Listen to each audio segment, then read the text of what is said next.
Здравствуйте! В эфире информационно-аналитическая программа «События недели» и я, журналист Белла Кварчия.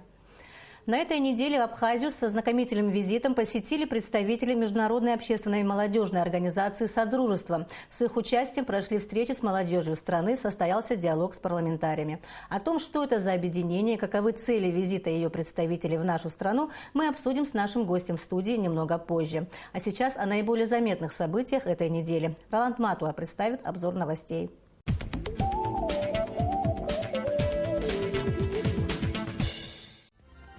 16 ноября президент Рауль Хаджимба принял участие в еженедельном совещании Кабинета министров Республики Абхазия. В ходе совещания министр финансов Амра Кваранзе доложила президенту о готовности своего ведомства представить проект государственного бюджета на 2016 год. Рауль Хаджимба подчеркнул, что основным приоритетом главного финансового документа страны станет переориентация экономической политики на задействование внутренних резервов и средств российской финансовой помощи для развития реального сектора экономики. Глава государства также поднял вопрос о недопустимости незаконного ношения оружия и поручил министру внутренних дел Леониду Дзапшба принимать к нарушителям меры в рамках действующего законодательства. 16 ноября журналисты ведущих СМИ Нижнего Новгорода, Владимирской области и Республики Мордовия посетили Абхазию в рамках пятидневного пресс-тура. Он был организован Торгово-промышленной палатой Абхазии. Журналисты посетили излюбленные туристами достопримечательности Абхазии, ознакомились с работой гостиничных комплексов Сухума, Гагры, Пицунды, Нового Афона, побывали на производственных предприятиях. Также их интересовала ситуация в сельском хозяйстве страны. По итогам пресс-тура журналисты ознакомят своих читателей и зрителей на родине о жизни и перспективах Абхазии. 17 ноября Министерство здравоохранения Абхазии передало Гудаутской центральной районной больнице реанимобиль. Машина оснащена всем необходимым оборудованием для перевозки тяжелобольных пациентов. У центральной Гудаутской больницы раньше не было подобной скорой помощи. По словам исполняющего обязанности главврача Гудаутской ЦРБ Хаджирата Шамба, с появлением реанимобиля перевозить тяжелобольных людей будет возможно без риска для их жизни. Публикация проекта «Горная Абхазия. Времена года» заняла первое место в номинации «Лучший репортаж о путешествии по России и СНГ» конкурса главного российского канала о путешествиях и науке «Моя планета». Автор проекта Тенгиз Дарба в интервью абхазскому телевидению отметил, что главной победой для него стала оказанная поддержка. На сегодняшний день проект «Горная Абхазия» имеет аудиторию в 6,5 миллионов человек, благодаря той информационной поддержке, которая у нас есть, в том числе и благодаря поддержке сайта «Моя планета». Поэтому для Абхазии и такой проект имеет важное значение по совершенно разным причинам, не только с точки зрения туризма, но и с точки зрения сохранения наших традиций, сохранения нашей экологии и знания о нашей стране. Больше всего я рад тому, с каким теплом, рвением и желанием помочь нас поддержали все. И это выходило далеко за пределы Абхазии. Я знаю, что люди звонили друг другу с предложением поддержать наш проект, звонили в разные города, в разные страны. И для меня большой интересный опыт – это вот поддержка людей, поддержка нашего проекта и вот то единение, которое было. Хочу выразить свою благодарность президенту Республики Абхазия за то, что он нас поддержал. Благодарю компанию «Аквафон», которая выступила генеральным спонсором нашего проекта. Благодарю всех, кто нам помогал, кто поддержал наш проект. Дорога в Рицинский реликтовый национальный парк закрыта для автобусов и микроавтобусов в связи с выпадением снега.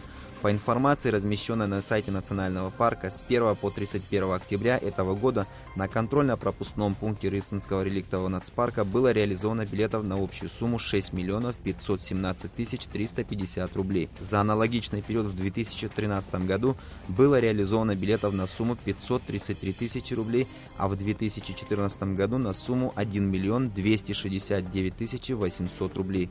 За 10 месяцев 2015 года с 1 января по 31 октября Рицинский реликтовый национальный парк реализовал билетов на общую сумму 184 миллионов 342 тысячи 200 рублей.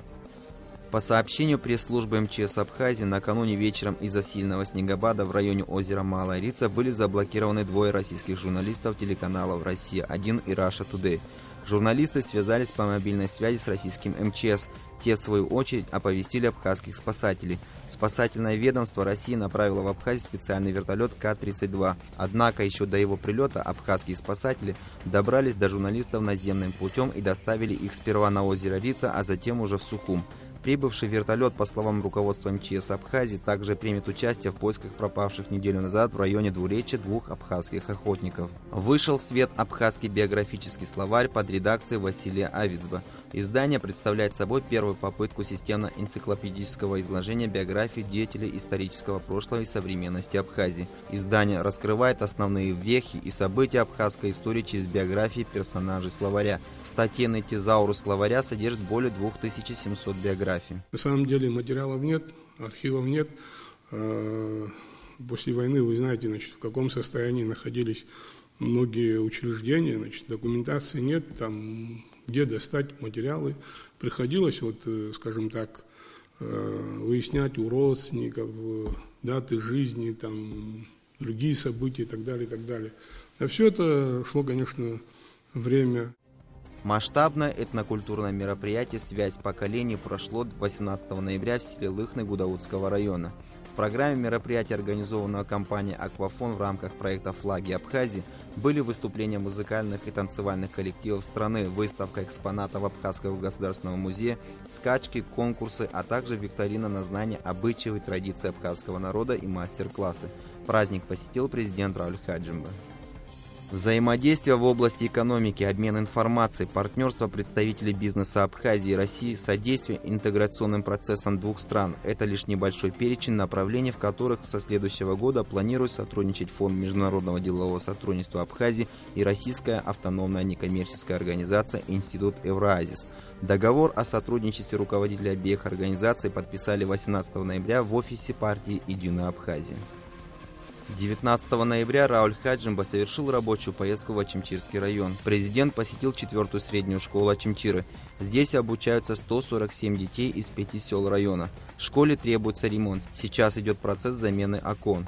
Президент также осмотрел береговую зону в Ачимчире. В ходе рабочей поездки в Ачимчирский район Рауль Хаджимба также побывал на Мокском чайном совхозе и пообщался с его руководством. Речь шла о проблемах чайного производства, а также о возможности выхода местного продукта на российский рынок.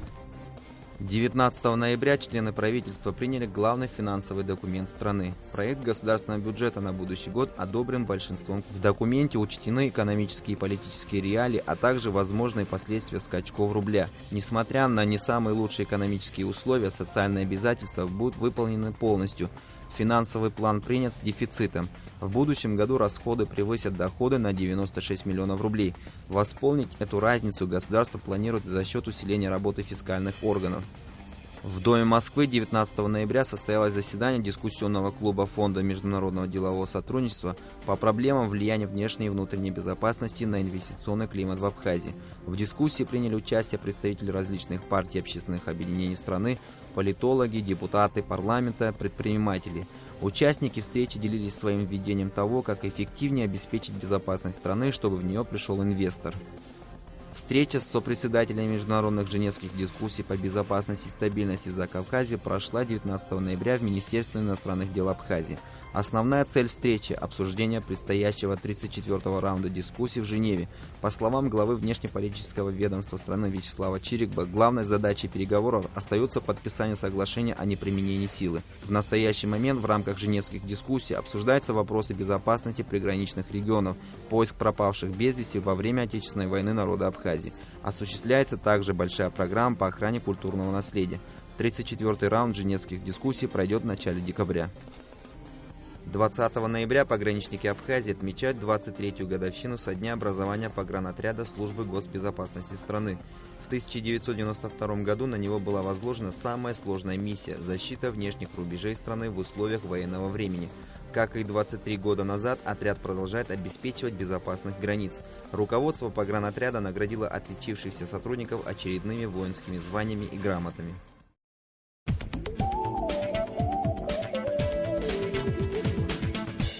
Это были наиболее яркие события недели. А теперь обратимся к главной теме нашей программы – визиту в Абхазию представителей Международной общественной молодежной организации «Содружество». Сегодня в нашей студии исполнительный директор этой организации Магомед Алиев. Здравствуйте, Магомед Хасанович. Здравствуйте. Магомед Хасанович, перед тем, как мы начнем свою беседу, я хотела бы, чтобы мы посмотрели сюжет, который подготовили наши корреспонденты на тему вашей молодежной организации «Встречи в Агу». Пожалуйста. Абхазия является перспективной площадкой для диалога. Необходимо работать с молодежью для того, чтобы она имела возможность ездить, смотреть и знакомиться с коллегами из других стран.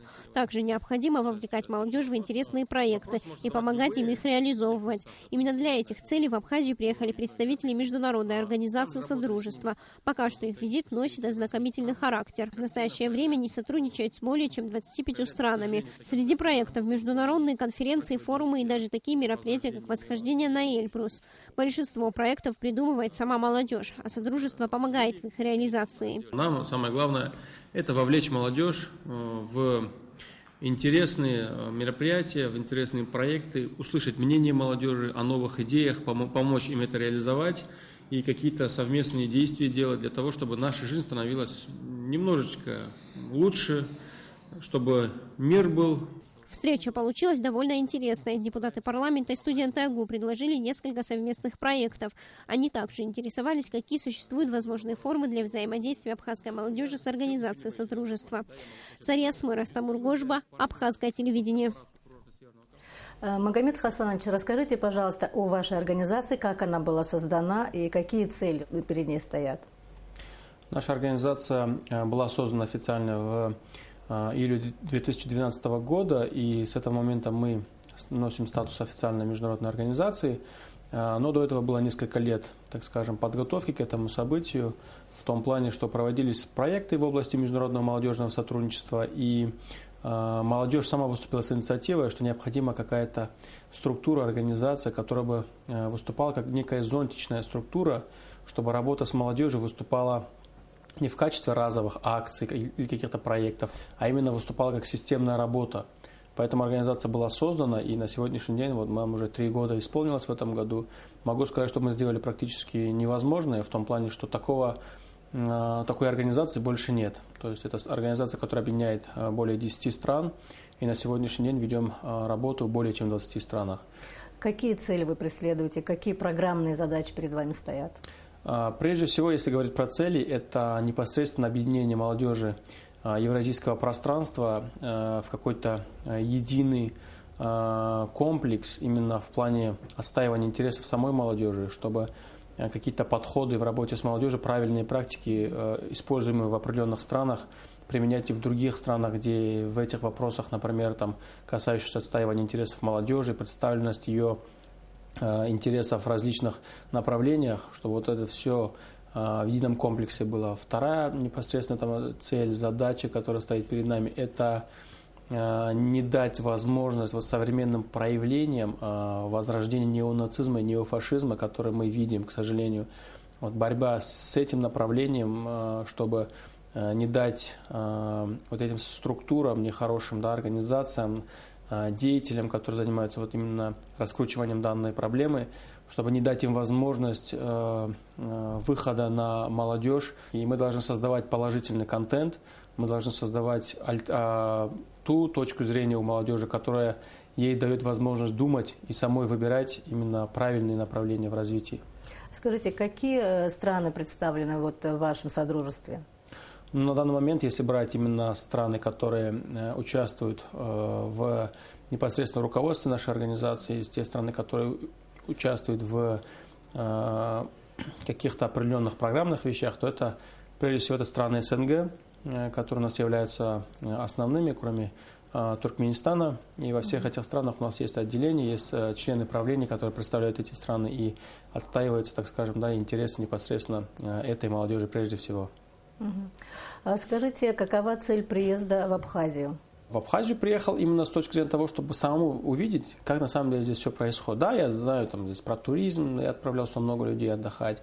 Да, я знаю про обычаи абхазские, но при этом я не видел всего этого своими глазами. Да? То, как здесь та же политика проводится, то, как здесь народ живет, то, чем занимается.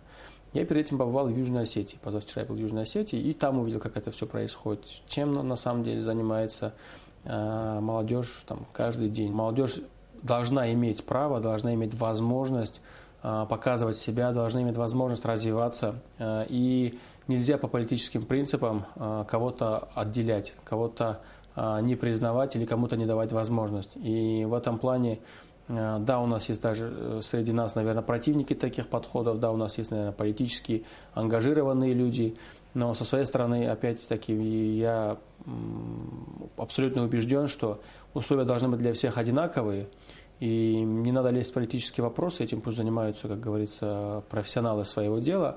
А мы должны создавать условия вне зависимости от того, где он живет на евразийском континенте, какую веру исповедует, какова его этническая принадлежность. Вне зависимости от этого молодой человек должен иметь возможность проявить себя, показать себя с лучшей стороны и получать то саморазвитие, которое мы можем ему дать. Но очень благородные цели. Скажите, пожалуйста, в каких акциях, в каких мероприятиях, возможно, наиболее ярко нашли воплощение эти цели? Ну, проектов у нас, к счастью, достаточно, их много. Где-то они носят системный характер. Вот, например, в рамках проекта, по которому я сюда приехал, это у нас называется серия семинаров «Блиц-содружество». И этот проект получил начало в 2013 году, когда мы в 14 странах мы провели вот такие вот семинары. Этот проект получил продолжение в этом году. Весной у нас было в 9 государствах проведен данный цикл семинаров. И вот сейчас порядка 7-8 стран также мы охватим. И здесь особенность этого проекта в том, что именно вот в таких масштабах, чтобы один и тот же проект проходил в разных странах, такого никто не делал с момента, наверное, распада Советского Союза. Второе направление, сквозная тема, вторая наших мероприятий – это информационные войны. То есть мы считаем, что на сегодняшний день очень слабо работают и общественные организации, скорее всего, даже государственные структуры по работе с молодежью в сфере именно информационных технологий, информационных каких-то знаний, потому что, к сожалению, к счастью, не знаю, но такая ситуация, что молодежь мало читает газет сейчас, мало смотрит телевизор, она черпает всю информацию из интернета. И нам очень важно, чтобы молодежь умела отбирать правильную информацию, отличать те же самые фейки от настоящей информации, проверять на достоверность ту или иную новость, которая возникает в интернете. И очень большой пласт работы социальной сети, чтобы вот эти вот в том числе и куча ненужной информации, которая идет в интернете. Есть очень много информации, которая имеет пагубное влияние.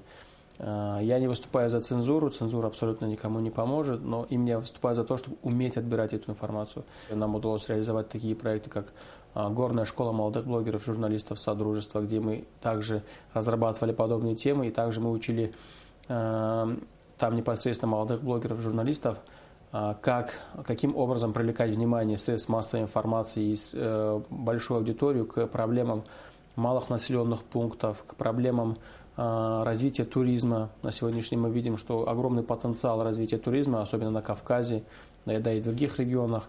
И этот потенциал, к сожалению, не используется даже, наверное, на 10% из того, что могли бы мы использовать. И в этом плане мы их учили, каким образом самим можно продвигать интересы. Сегодня мы встречались со студентами Абхазского государственного университета. Скажите, пожалуйста, какие впечатления, какой разговор состоялся, насколько он был интересен для и вас, и для наших студентов? Я сегодня, на самом деле, благодарен, что наши партнеры смогли нам организовать подобные встречи. В рамках этих 2 дней у нас было несколько встреч. По приглашению партийной Абхазии мы оказались в стенах парламента, где мы встретились с молодежью, и которые представляли и университет, которые представляли общественные организации различные. Могу сказать, что прежде всего это молодежь, которая имеет свое мнение, очень важно. Это молодежь, которая интересуется. Но в то же время я заметил, что есть большое поле для работы именно в плане расширения их кругозора. То есть они хотят изучать, они хотят получать новые знания, навыки, они хотят развиваться. И я думаю, что в этом плане это очень полезная среда.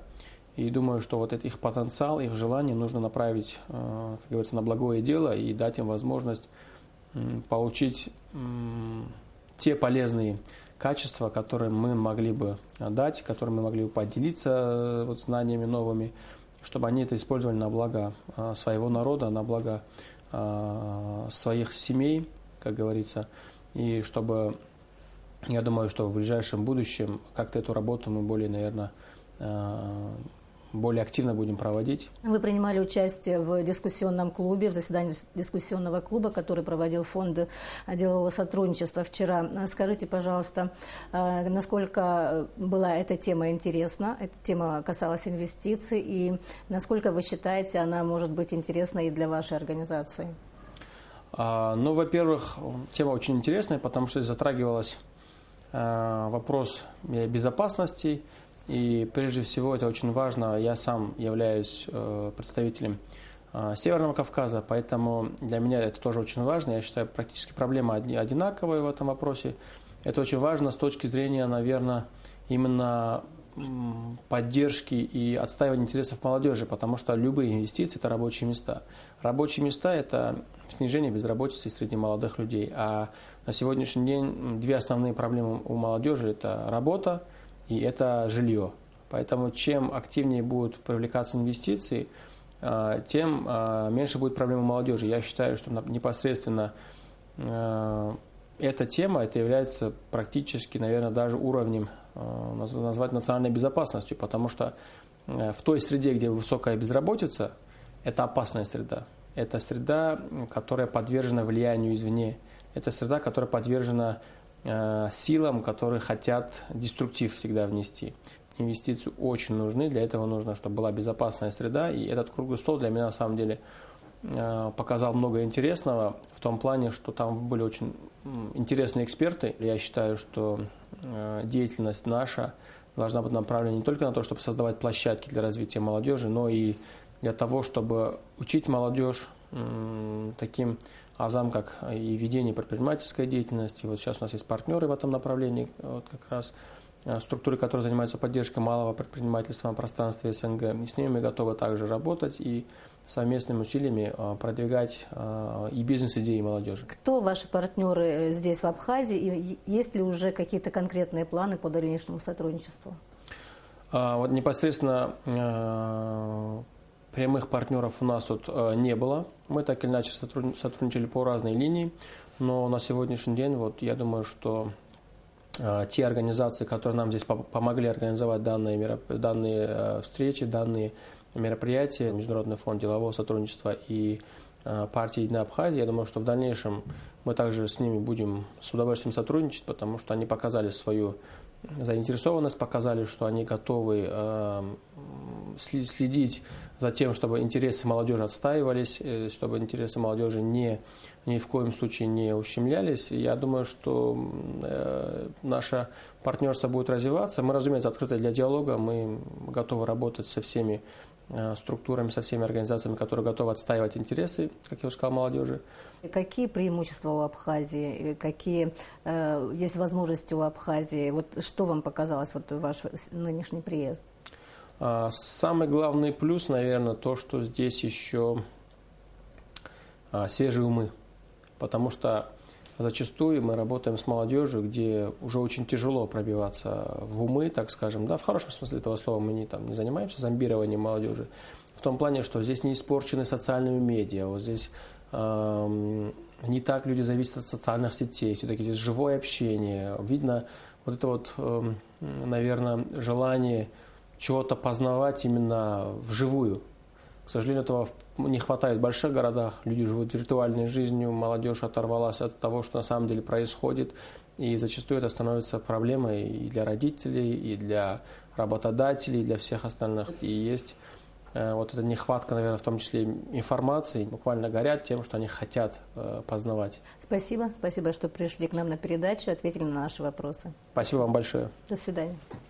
Напоминаю, что сегодня гостем нашей студии был исполнительный директор Международной общественной молодежной организации «Содружество» Магомед Алиев. Мы продолжаем наш выпуск. С 1993 года Международный комитет Красного Креста продолжает свою благотворительную деятельность в нашей республике. С 2013 года миссию в Абхазии возглавляет Джордж Дерндарский. В конце этого года он завершает свою работу и передает полномочия новому руководителю. Сегодня главу миссии МККК Джорджа Дерндарского принял президент Рауль Хаджимба. Тему продолжит Нала Мокба. На встрече с президентом Раулем Хаджимба Джордж Дрендарский рассказал о том, какая работа проделана Международным комитетом Красного Креста в Абхазии. Среди программ МККК, развернутых в республике, главной является совместная деятельность с Госкомиссией по поиску пропавших без вести. 37 останков, захороненных в парке славы столицы, уже опознаны. Эта работа будет продолжена и в дальнейшем. Рауль Хаджимба поблагодарил главу МККК за деятельность в Абхазии и отметил, что государство и в дальнейшем будет оказывать содействие миссии. Делали очень нужную и важную работу для нас, для государства, для семей, которые долгие годы не знали, где находятся сыновья их. И, несомненно, полезность от этих работ очевидна. Да. Для нас важно то, что и тот опыт, который есть у вашей структуры. Я надеюсь на то, что у нас с каждым годом будут увеличиваться возможности для того, чтобы работа была бы полноценной. Вот все те обязательства, которые перед нами стоят, перед нашими людьми, те, которые вами выполнялись, будут уже более высококачественно выполняться и нашими структурами, нашими властями. За более чем 20 лет работы миссии здесь было развернуто несколько гуманитарных программ. Они направлены в первую очередь на оказание помощи пострадавшим в ходе военных действий. Кроме того, МККК проделала большую работу по восстановлению документов. В рамках миссии у жителей Абхазии также была возможность обмениваться письмами с родственниками, проживающими в Грузии и в других странах. Хотел пользоваться этим шансом, поблагодарить правительство Абхазии и вас лично за большое уважение, которое вы всегда показали нашей организации, Международному комитету Красному Кресту, и всей помощи, поддержки, которые давали, чтобы наша деятельность передвигалась нормально. Джордж Дрендарский за период деятельности миссии в республике единственный, кто проработал в Абхазии такой длительный срок – 3 года. По его словам, с этим краем его будут связывать дружеские отношения. Нелегко, когда на одном месте привлекаешь к хорошим людям. Вы знаете, как приятно слышать о нашем народе со стороны людей, которые приезжают к нам. Президент вручил главе миссии памятные подарки и пригласил его посетить Абхазию уже в качестве гостя. Преемником Джорджа Дрендарского станет итальянец Мауро Марабито, который хорошо знаком с регионом и в настоящее время работает на Северном Кавказе. Со сменой главы миссии формат МККК в Абхазии не изменится. Все программы будут продолжены. Нала Мукба, Георгий Кутарба, Абхазское телевидение. «Росток милосердия» – благотворительная акция, на которой можно было купить цветок в маленьком горшочке и тем самым помочь тяжело больным детям. Подопечным культурно-благотворительного фонда «Ашана». Акция состоялась 20 ноября, а ее организаторы и участники – певцы и музыканты, те, для кого не бывает чужой беды. Спонсоры благотворительной акции «Фитнес-центр» и салон красоты и здоровья гостиницы «Интерсухум». Как прошла благотворительная акция, расскажет Асида Малия. Ростки комнатных цветов, казалось бы, совершенно привычных и часто встречающихся, высаженные в небольших горшочках, сделанных руками, могут помочь спасти или вернуть к здоровой жизни маленьких детишек. Посаженные добрыми руками певицы Ольги Хромых, цветочки украсили и новогоднюю елку. Сплошное сплетение символов, говорит певица. Елка напоминает не только о том, что совсем скоро наступит волшебный праздник. Основная цель этого мероприятия – это сбор средств на лечение детей в фонд «Ашана». Мы специально создали такие вот изделия, handmade горшочки, которые называются «Росток милосердия», что очень символично, потому что вы уносите частичку души вместе с этим горшочком домой, и далее он растет у вас и вырастает в растение добра. А почему это находится на елке? Потому что елка, она исконно считается деревом добра и волшебства. И вот, поэтому мы подумали сделать такую композицию. Акция милосердия организована, можно сказать, семейно. Чтобы мероприятие получилось веселым и приятным, потрудились Ольга и ее отец Вячеслав. Отец и дочь умело аккомпанируют друг другу. Летчик гражданской авиации с давних лет виртуозно владеет гитарой.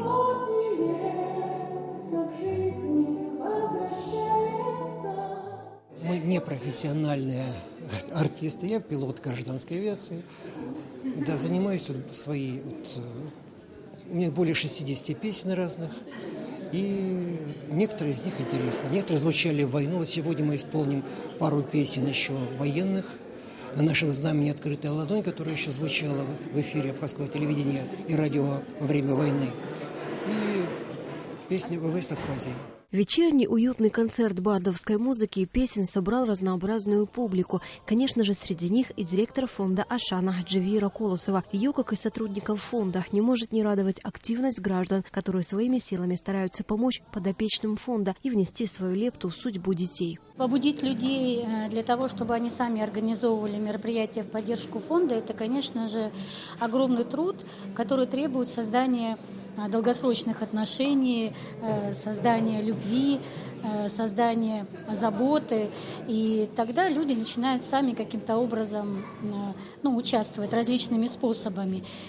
Как вы видите, в последнее время очень много инициатив исходит от наших граждан в поддержку фонда «Ашана». И мы этому очень рады, потому что это показывает то, что людей интересует эта проблема и то, что они доверяют фонду. В настоящее время идет сбор на лечение 11-летней Гульнары Терзян из Гагры. У нее тяжелое заболевание суставов. На лечение требуется 300 тысяч рублей. Уже собрано чуть более 70 тысяч. Организаторы акции «Росток милосердия» намерены повторить ее не единожды. Они хотят привлечь еще больше неравнодушных людей, чтобы вместе суметь помочь тем, кому это необходимо. Асида Малия, Тимур Гугохия, Абхазское телевидение.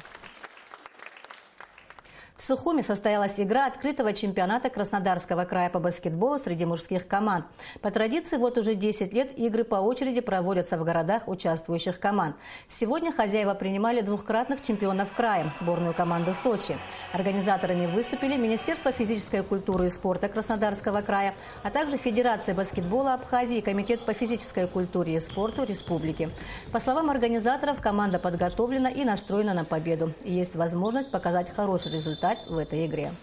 В течение 10 лет наша команда играет в высшей лиге чемпионата Краснодарского края. Все эти годы всегда было по 15, по 13 команд все время. И у нас даже были успехи, было у нас даже 3-е место. Это для нас было очень, это года 3 тому назад мы были 3-ми. А в этом году всего 7 команд. Сочинская команда сегодня, с кем играем, сильная.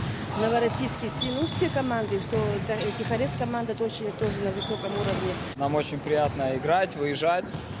Это очень интересно, такие поездки, тем более в другую страну. В такой период, когда красиво, зелени много. Все ребята, кто не был, очень счастливы, рады.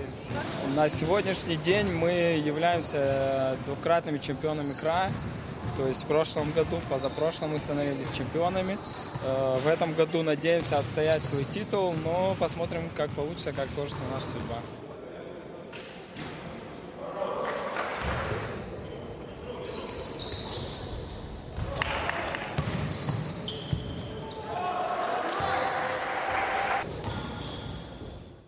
На сегодня это все. До встречи в эфире. Всего вам доброго.